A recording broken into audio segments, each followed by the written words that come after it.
passons à la prévention avec Sarah Proust.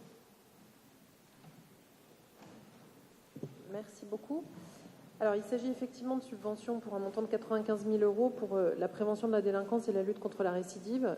Juste une information sur le sujet, parce que c'est une délibération que j'ai peu l'occasion de présenter. Comme vous le savez ou pas, il y a des dispositifs que la ville de Paris anime elle-même, comme par exemple les Cénomèdes ou le rallye citoyen, et il y a aussi tous les dispositifs que la ville de Paris soutient. Et donc c'est dans ce cadre-là que je vais vous présenter, non pas l'ensemble des projets de la délibération, mais seulement les deux qui concernent vraiment le 18e arrondissement et qui sont intéressants et importants à connaître. D'abord, un projet d'atelier éducatif de ramassage des encombrants. Il s'agit exclusivement d'ailleurs dans le quartier de la Goutte d'Or. Et ça a été porté par le club de prévention Lapsage, qui intervient beaucoup sur le quartier et qui considérait, avec d'autres, que la question de l'espace public et notamment des encombrants dans l'espace public était extrêmement important et donc a trouvé intéressant, et donc nous les avons soutenus maintenant il y a 1 an, de faire un travail avec des jeunes, volontaires évidemment, pour travailler sur la question du ramassage des encombrants.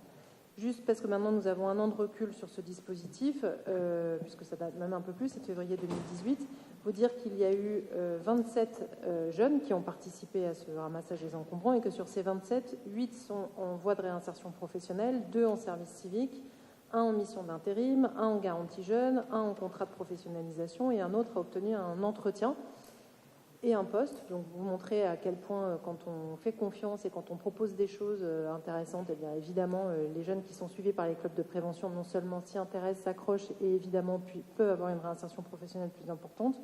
Donc là il est proposé une subvention de 27 000 € pour poursuivre ce dispositif en 2019. Et deuxième exemple, et pour les autres je vous laisserai aller à la délibération, c'est Espoir CFDJ, c'est le projet de mini-ferme expérimentale dans le square Alain Bachung. Là encore, nous avons, avec les habitants, au regard de tout ce qui s'est passé pendant quelques mois au square Alain Bachung, décidé de le fermer. Et au moment de la réouverture, il fallait pas seulement réouvrir, il fallait réouvrir en ayant une occupation de ce square, à la fois pour les riverains et l'ensemble des gens même qui seulement passaient dans ce square. Et donc, on a travaillé avec une association qui s'appelle les Fermiers de la Francilienne, qui est une structure associative maintenant avec Espoir CQFD.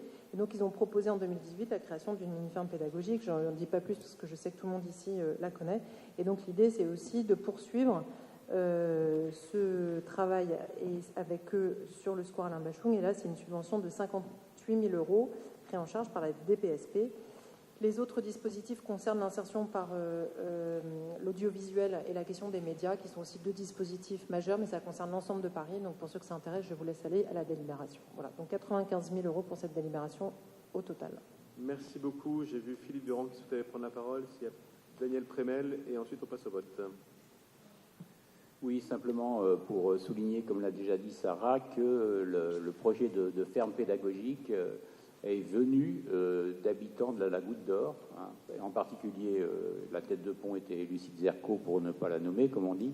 Hein. Mais c'est quand même un projet qui a émergé parce qu'effectivement, le square Bachung avait du mal à vivre.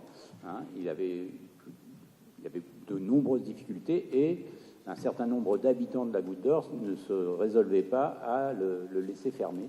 Et donc, effectivement, ils ont proposé ce projet de ferme pédagogique. Et moi, évidemment, nous pouvons nous féliciter que la nature redonne de la vie dans la ville. Merci. Très rapidement, pour se féliciter effectivement de ce type d'initiative, surtout en matière de prévention, et pour rappeler que la prévention, c'est aussi la sécurisation, ça ne passe pas toujours par la police. Merci beaucoup. Il faut marcher sur ses 2 jambes. Sur cette délibération qui est pour unanimité, je vous en remercie.